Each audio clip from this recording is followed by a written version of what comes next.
Big boss ಪ್ರಪಂಚದ ಅತಿ ಜನಪ್ರಿಯ ರಿಯಾಲಿಟಿ ಶೋ. ಜಗತ್ತಿನಾದ್ಯಂತ ಬಿಗ್ ಬ್ರದರ್ ಎಂದು ಖ್ಯಾತಿ ಪಡೆದ ಶೋ. ಬ್ರಿಟಿಷ್ ಲೇಖಕ ಜಾರ್ಜ್ ಆರ್ವೆಲ್ ಅವರ ಪ್ರಸಿದ್ಧ ಕಾದಂಬರಿ 1984 ಇದರ ಸ್ಫೂರ್ತಿ. ಆ ಕಾದಂಬರಿಯಲ್ಲಿ ಬಿಗ್ ಬ್ರದರ್ ಎಂದರೆ ಎಲ್ಲವನ್ನೂ ನಿಯಂತ್ರಿಸುವ, ನಿರಂತರವಾಗಿ ಜನರನ್ನು ಕಣ್ಗಾವಲಿನಲ್ಲಿ ಇಡುವ ಸರ್ವಾಧಿಕಾರಿ. ಬಿಗ್ ಬಾಸ್ ರಿಯಾಲಿಟಿ ಶೋನಲ್ಲಿ ಕೆಲವು ಸ್ಪರ್ಧಿಗಳು ಹೊರಗಿನ ಪ್ರಪಂಚದ ಸಂಪರ್ಕವಿಲ್ಲದೆ ಒಂದು ದೊಡ್ಡ ಮನೆಯಲ್ಲಿ ಒಟ್ಟಿಗೆ ವಾಸಿಸುತ್ತಾರೆ. ಈ ಕಾರ್ಯಕ್ರಮಕ್ಕಾಗಿಯೇ ಒಂದು ವಿಶಿಷ್ಟ ಮನೆಯನ್ನು ವಿನ್ಯಾಸಗೊಳಿಸಲಾಗಿರುತ್ತದೆ. ಶೋನ ಸ್ಪರ್ಧಿಗಳು ದಿನದ 24 ಗಂಟೆ ಕ್ಯಾಮೆರಾಗಳ ನಿರಂತರ ನಿಗಾದಲ್ಲಿ ಇರುತ್ತಾರೆ. ಇಲ್ಲಿ ಫೋನ್ ಇಲ್ಲ, ಇಂಟರ್ನೆಟ್ ಇಲ್ಲ, ಪುಸ್ತಕಗಳಿಲ್ಲ. ಬಿಗ್ ಬಾಸ್ ಎಂಬ ಒಂದು ಅಶರೀರವಾಣಿಯ ಆಜ್ಞೆಗಳು ಮಾತ್ರ ಇವರಿಗೆ ಹೊರಗಿನ ಸಂಪರ್ಕ. ವಾರಪೂರ್ತಿ ಟಾಸ್ಕ್ಗಳು, ನಾಮಿನೇಷನ್ಗಳು. ಕಡಿಮೆ ವೋಟುಗಳನ್ನು ಗಳಿಸಿದ ಸ್ಪರ್ಧಿಯನ್ನು ಶೋನಿಂದ ಹೊರಹಾಕಲಾಗುತ್ತದೆ. ಪ್ರತಿಯೊಬ್ಬರೂ ಪರಸ್ಪರ ಪೈಪೋಟಿ ಮಾಡಬೇಕು.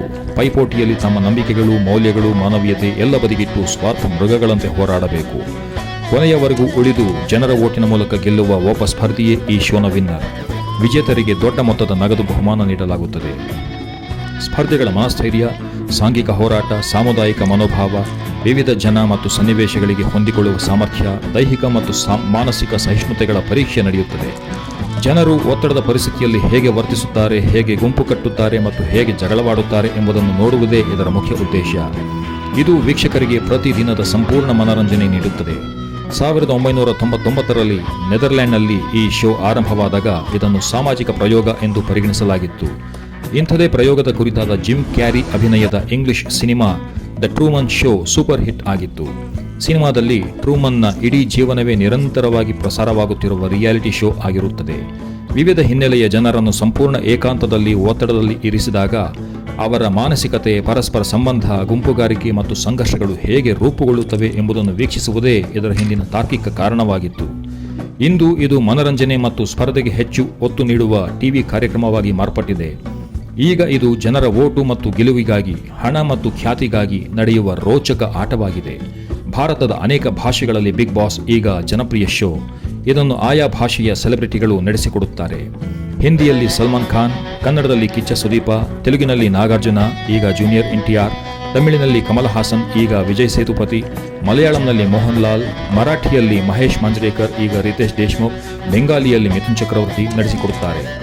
ಭಾರತದಲ್ಲಿ ಬಿಗ್ ಬಾಸ್ ಮೊದಲ ಬಾರಿಗೆ 2006ರಲ್ಲಿ ಹಿಂದಿ ಭಾಷೆಯಲ್ಲಿ ಪ್ರಾರಂಭವಾಯಿತು. ಕನ್ನಡದಲ್ಲಿ 2013ರಲ್ಲಿ ETVಯಲ್ಲಿ ಪ್ರಾರಂಭವಾಯಿತು. ಈಗ ಕಲರ್ಸ್ ಕನ್ನಡ ವಾಹಿನಿಯಲ್ಲಿ ಪ್ರಸಾರವಾಗುತ್ತಿದೆ. ಕಿಚ್ಚ ಸುದೀಪ ಅವರು ಆರಂಭದಿಂದಲೂ ಇದನ್ನು ಯಶಸ್ವಿಯಾಗಿ ನಡೆಸಿಕೊಡುತ್ತಿದ್ದಾರೆ. 2007ರಲ್ಲಿ ಬ್ರಿಟನ್ ದೇಶದ ಶೋ ಸೆಲೆಬ್ರಿಟಿ ಬಿಗ್ ಬ್ರದರ್ ಅನ್ನು ಭಾರತದ ಶಿಲ್ಪಾ ಶೆಟ್ಟಿ ಗೆದ್ದರು. ಇದುವರೆಗೆ ಕನ್ನಡ ಬಿಗ್ ಬಾಸ್ ವಿಜೇತರು ವಿಜಯ್ ರಾಘವೇಂದ್ರ, ಅಕುಲ್ ಬಾಲಾಜಿ, ಶ್ರುತಿ. ಇವರು ಇದುವರೆಗೆ ಕನ್ನಡ ಬಿಗ್ ಬಾಸ್ ಗೆದ್ದ ಏಕೈಕ ಮಹಿಳೆ. ಪ್ರಥಮ್, ಚಂದನ್ ಶೆಟ್ಟಿ, ಶಶಿಕುಮಾರ್, ಶೈನ್ ಶೆಟ್ಟಿ, ಮಂಜು ಪಾವಗಡ, ರೂಪೇಶ್ ಶೆಟ್ಟಿ, ಕಾರ್ತಿಕ್ ಮಹೇಶ್, ಹನುಮಂತ ಲಮಾಣಿ. ಶಿಲ್ಪಾ ಶೆಟ್ಟಿ ಅವರು 2007ರಲ್ಲಿ ಬ್ರಿಟನ್ನ ಸೆಲೆಬ್ರಿಟಿ ಬಿಗ್ ಬ್ರದರ್ ಅನ್ನು ಗೆದ್ದಾಗ ಅವರಿಗೆ ಸಿಕ್ಕಿದ್ದು 1 ಲಕ್ಷ ಬ್ರಿಟಿಷ್ ಪೌಂಡ್ಸ್, ಅಂದರೆ 90 ಲಕ್ಷ ರೂಪಾಯಿಗಳು. ಅಲ್ಲದೆ ಅವರಿಗೆ ಶೋನಲ್ಲಿ ಭಾಗವಹಿಸಿದ್ದಕ್ಕಾಗಿ ಹೆಚ್ಚುವರಿಯಾಗಿ ಸುಮಾರು 40,000 ಪೌಂಡ್ ಸಂಭಾವನೆ ನೀಡಲಾಗಿತ್ತು. ಕನ್ನಡ ಬಿಗ್ ಬಾಸ್ ವಿಜೇತರಿಗೆ 50 ಲಕ್ಷ ನಗದು ಮತ್ತು ಮತ್ತಿತರ ಬಹುಮಾನಗಳನ್ನು ನೀಡಲಾಗುತ್ತದೆ. ಬಿಗ್ ಬಾಸ್ ನಿರೂಪಕರಿಗೆ ನೀಡಲಾಗುತ್ತಿರುವ ಅಂದಾಜು ಸಂಭಾವನೆ: ಹಿಂದಿಯಲ್ಲಿ ಸಲ್ಮಾನ್ ಖಾನ್ ಅವರಿಗೆ ಒಂದು ಸೀಸನ್ಗೆ 120ರಿಂದ 150 ಕೋಟಿ, ತಮಿಳಿನ ವಿಜಯ್ ಸೇತುಪತಿ ಅವರಿಗೆ 75 ಕೋಟಿ, ನಾಗಾರ್ಜುನ 30 ಕೋಟಿ, ಮಲಯಾಳಂನ ಮೋಹನ್ ಲಾಲ್ 24 ಕೋಟಿ, ಕನ್ನಡದ ಕಿಚ್ಚ ಸುದೀಪ ಅವರಿಗೆ 20ರಿಂದ 25 ಕೋಟಿ, ಮರಾಠಿಯ ರಿತೇಶ್ ದೇಶ್ಮುಖ್ ಅವರಿಗೆ 7 ಕೋಟಿ.